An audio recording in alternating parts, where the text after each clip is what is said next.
Yeah, to start off, we've got our UFC Fight Night preview. A couple of fights on the main card I want to talk about. Real quick, I'm going to start off with the main event as TJ Dillashaw makes his return from a USADA doping violation suspension of 2 years to face Cory Sandhagen. Um, this is going to be a really interesting test for both fighters.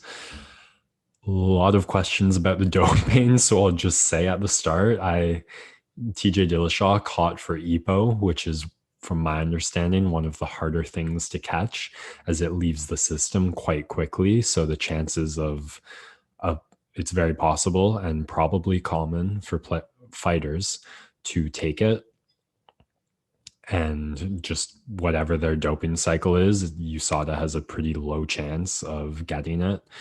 Dillashaw says he only took it for the one fight he got caught on because he was dropping down to flyweight. It's a very notable thing that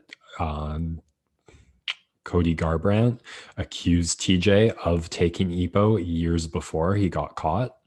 And secondly, if you watch Dillashaw's fight with Cruz, he shows insane cardio in that one and is the entire fight throwing really vicious head and leg kicks and punches where he misses but he swings 110% at air every time, which does tend to gas you more than swinging and landing.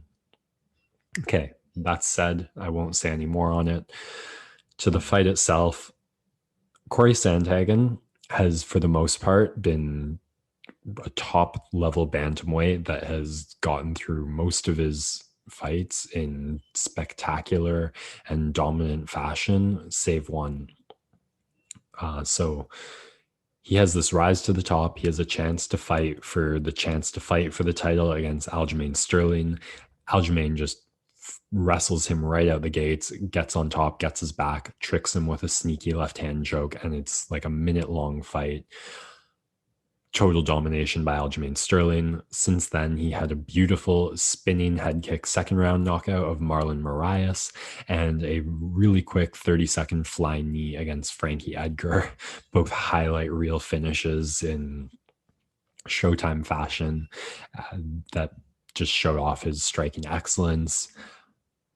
But Marlon Moraes on the downswing, Frankie Edgar, pretty old. The main name I can think of before the Aljo Sterling fight was Rafael Sunsao.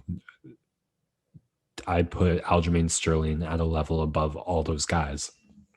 So the question is Cory Sandhagen, since that loss, taken his skills to the next level, to that level that they clearly weren't in the Aljo fight? And by skills, I really mean the grappling defense and the ability to react to that really intense, really quick, right out the gate pressure.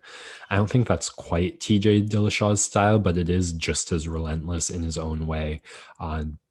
Able to mix it up much more. Obviously, a very great striker, kickboxer, the head kick and the punches knockout against Cody Garbrandt, but he can also wrestle as well. So you've got to assume he's going to test the wrestling defense of Sandhagen at one point, and it should be all the more threatening with the striking threat mixed in.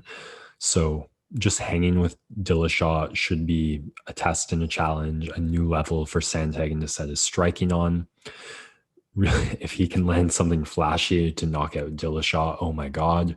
And you also expect, while striking at that level, he's going to have to think wrestling defense as well. And our first time seeing TJ Dillashaw in the cage in well over 2 years. That last fight, of course, being a 30-second knockout loss to Henry Cejudo.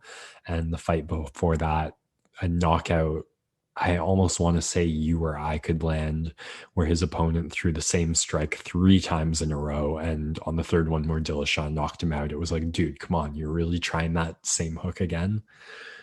I'm kidding, but only mostly. So it's been a long time since we've seen Dillashaw in a high-level, tested back-and-forth fight. Cardio questions about what he's been training, doing these last 2 years. Has he taken another step forward? You've got to think there should be a break from the wear and tear and that the body should be in better state. Although maybe it won't be in a better state, then yeah, I can't just leave the doping questions at the front of this segment. But point made. I've said enough on that fight.